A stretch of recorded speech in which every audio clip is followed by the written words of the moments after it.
In this video, learn how to enable auto answer calls on your Samsung Galaxy phone. Follow these simple steps to answer calls automatically in just a few tabs.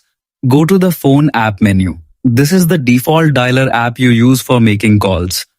Next, tap the three-dot menu icon located in the top right corner of the screen.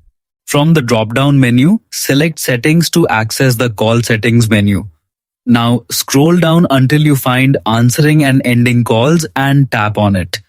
Inside this section, you'll see several call handling options designed to improve accessibility and convenience. Look for the option called Answer Automatically. Tap the switch next to it to turn the feature on.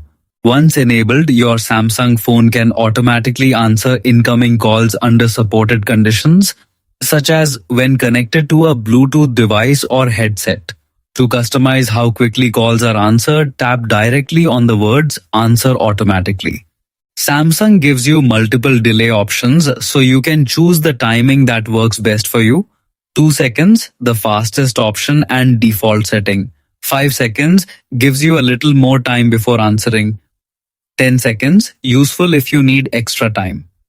Custom time. Manually set your preferred delay duration. Choose the option that best matches your needs. Then exit the settings. Your changes are saved automatically. Thanks for watching. Subscribe for more Samsung Galaxy tutorials and tips.